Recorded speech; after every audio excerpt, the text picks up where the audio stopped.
প্রাচীন সুফিদের একজন অন্যতম শায়খ ছিলেন ইব্রাহিম ইবনে আদহাম রাহিমাহুল্লাহ। তিনি 718 খ্রিস্টাব্দে, আজ থেকে প্রায় 1700 বছর আগে, আফগানিস্তানের বলখ নগরে জন্মগ্রহণ করেন। তার বাবা একজন রাজা ছিলেন, আর তারও রাজা হওয়ার কথা। একদিন তিনি শিকারে গেলেন এবং শিকারে শিয়াল অথবা খরগোশ পায়ের ছাপ দেখে অনুসরণ করতে লাগলেন। হঠাৎ কেউ তাকে বলল, ইব্রাহিম, তোমাকে কি এজন্য সৃষ্টি করা হয়েছে, নাকি এই কাজে তোমাকে আদেশ করা হয়েছে? ইব্রাহিম সাথে সাথে ঘোড়া থেকে নেমে পড়লেন এবং তার বাবার একজন মেষপালকের কাছে এসে তার পশমী জোব্বা চেয়ে নিলেন।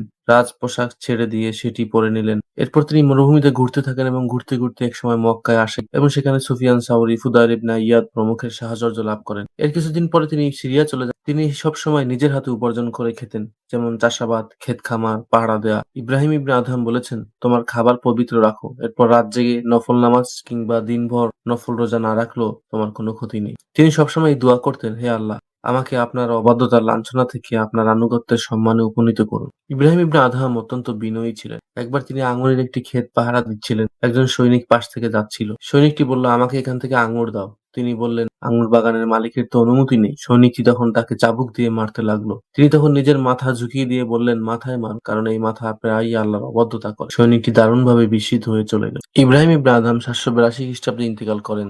তার মাদার শরীফ বাগদাদে অবস্থিত।